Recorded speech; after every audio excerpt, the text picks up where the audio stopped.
The dark spruce forest stood on both sides of the frozen river. The trees had lost their white frost after a strong wind. Now they looked black and scary in the evening light. Everything was silent. The land was cold and empty. It was not even sad. It felt like the land was laughing at life, but it was a cold and cruel laugh. It was like the smile of the Sphinx. It was the laugh of the wild, the frozen, cruel land of the north. But there was still life in this cold land. A group of dogs moved slowly down the frozen river. Their fur was hard with frost. When they breathed, their breath froze in the air and turned into white clouds. These clouds froze on their bodies like tiny ice crystals. The dogs wore leather harnesses and they pulled a sled behind them. The sled didn't have runners. It was flat and made from strong birch bark. Its front was turned up to move through the snow more easily. On the sled, there was a long, narrow box. There were other things on the sled too: blankets, an axe, a coffee pot, and a frying pan.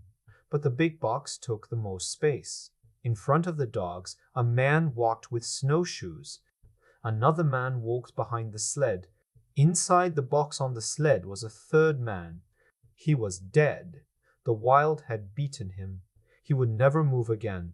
The wild doesn't like movement. It tries to stop all life. It freezes water, trees, and most of all, men. It hates men because they always fight to stay alive. But the two men who were still alive continued to move. They were strong and brave. They wore fur and soft leather.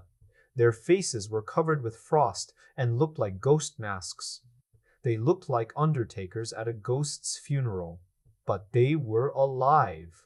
They were small, weak humans trying to survive in the cold and silent world of the wild. They didn't speak. They saved their breath for walking. The silence around them felt heavy. It pushed down on them like the deep pressure of water on a diver. An hour passed, then another. The day was short and sunless, and it was getting darker. Then a strange cry came from far away. It went high and then slowly died. It sounded like a lost soul, but it was fierce and hungry too. The man in front looked back at the other man. They looked at each other and nodded. Then they heard another cry. It was sharp like a needle. It came from behind them. Then a third cry came, also from behind, but from another direction. "They're following us, Bill," said the man in front. His voice was hoarse and weak. He spoke with effort. "Meat is hard to find," Bill replied. "I haven't seen a rabbit for days." They said no more, but they listened carefully to the cries behind them. When it became dark, they stopped at a group of spruce trees near the river and made camp. The coffin was placed by the fire. It became their seat and table. The wolf dog sat on the other side of the fire. They growled and fought with each other but didn't try to leave the fire.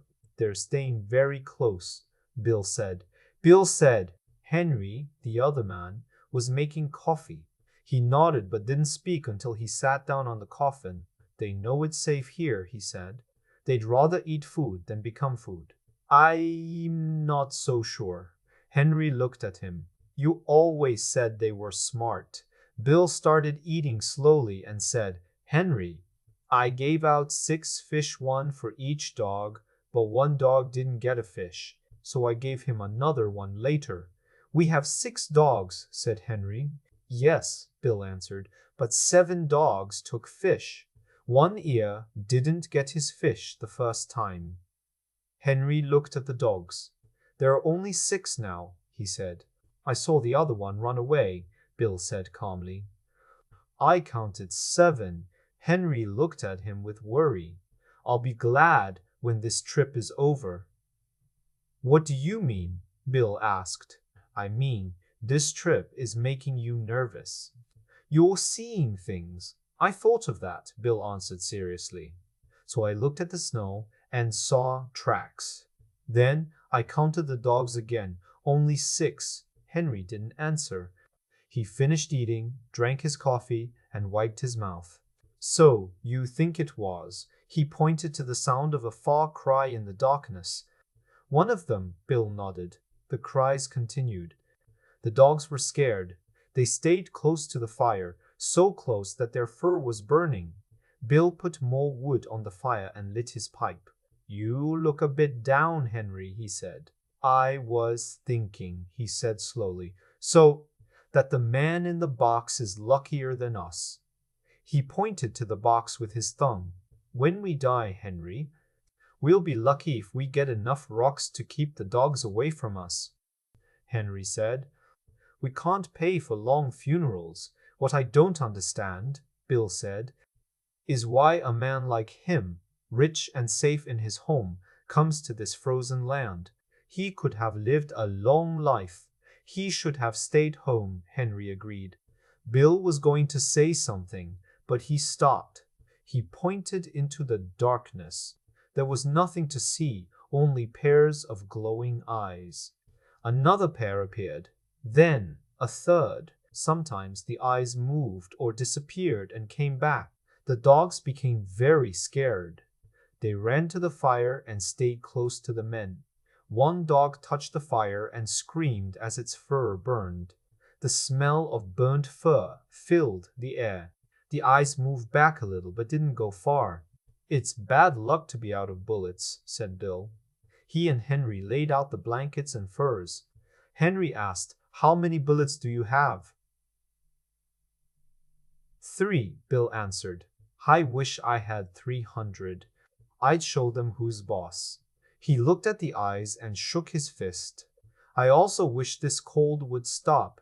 It's been 50 below for 2 weeks. I wish I never started this trip.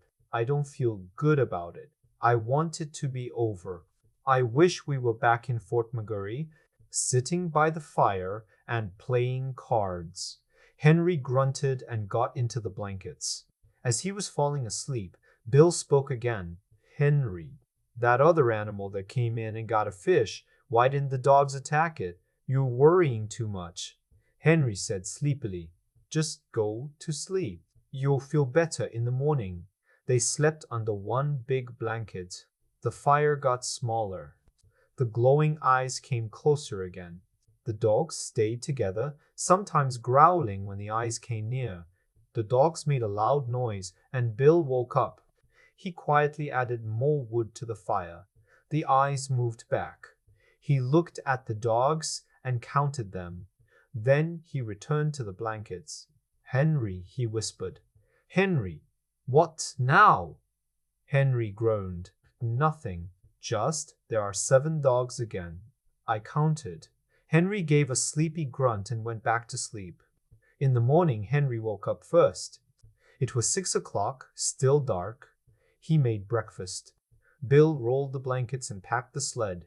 Henry, Bill said, how many dogs do we have? 6. Wrong, said Bill. We have 5. You're right, Bill, he said. Fatty is gone. He ran fast once he started. We couldn't even see him. They ate him fast, said Henry. He was probably yelping when they swallowed him. He was always a foolish dog, Bill said. But not foolish enough to kill himself like that, Henry said. Bill looked at the rest of the dogs.